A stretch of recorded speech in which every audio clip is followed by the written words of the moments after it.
اعوذ باللہ من الشیطان الرجیم بسم اللہ الرحمن الرحیم۔ محترم حضرات، السلام علیکم۔ حضرات گرامی،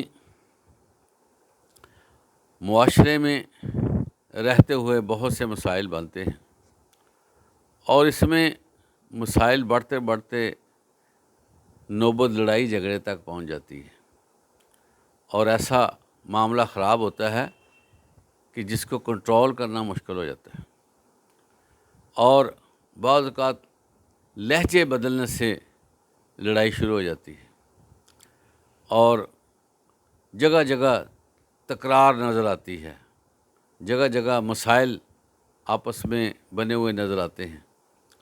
اس کی وجہ کیا ہے؟ شیطان جو ہے اپنے عزم کا پکا ہے اور انسان کا بہت بڑا دشمن ہے۔ اس کی یہ خواہش ہے کہ میں ہمہ وقت فساد پیدا کروں، میں ہمہ وقت حالات کو کشیدہ رکھوں۔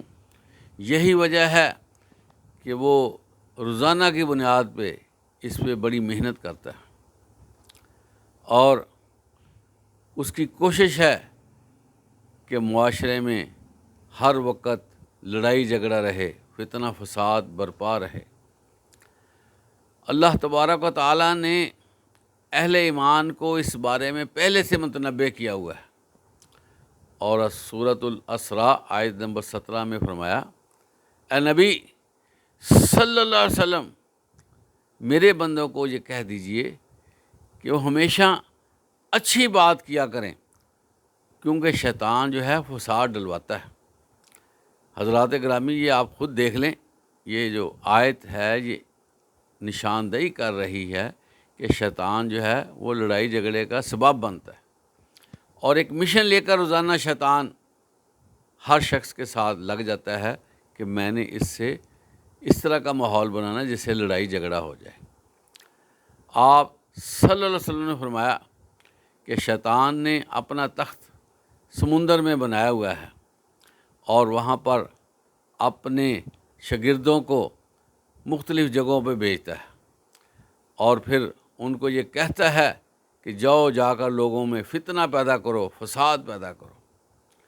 تو آپ دیکھیں کہ وہ روزانہ یہ کام اپنے شاگردوں سے لیتا ہے، تو ہم اس میں غیر محسوس طریقے سے چھوٹی چھوٹی بات پہ جھگڑ پڑتے ہیں، چھوٹی چھوٹی بات پہ مسئلہ ہمارا بن جاتا ہے، چھوٹی چھوٹی بات پہ تلخی ہو جاتی ہے اور یہ جو تلخیاں ہوتی ہیں بعد میں اس کو ٹھنڈا کرنے میں بڑا ٹائم لگتا ہے، بلکہ اس طرح کے تعلقات نہیں رہتے جو پہلے ہوتے ہیں۔ اس لیے کوشش کرنی چاہیے کہ اپنے لہجوں کو ہمیشہ اچھا رکھیں، جس طرح اللہ نے فرما دیا ہے کہ اچھی بات کریں، اور ہمیشہ دیکھیں کہ کہیں غلط فہمی تو نہیں ہوئی۔ بہت سے ایسے امور ہوتے ہیں جس میں حقائق اور ہوتے ہیں لیکن بات کچھ اور پھیل رہی ہوتی ہے، اس لیے تحقیق کرنا ضروری ہے، اور کوئی بھی چیز، کوئی بھی مسئلہ آسانی سے سلجھایا جا سکتا ہے اگر دلوں میں محبت ہو۔ تو اس لیے کوشش کرنی چاہیے کہ ہم آپس میں محبت کو نہ بگڑنے دیں اور تلخی سے بچیں، لہجوں کی گرمی سے بچیں اور اپنے آپ کو ہمیشہ ٹھنڈے دماغ کے ساتھ رکھیں۔ اللہ تعالی ہمیں اچھے کام کرنے، بلی بات کہنے کی توفیق عطا فرمائے۔ وآخر دعوانا الحمدللہ رب العالمین۔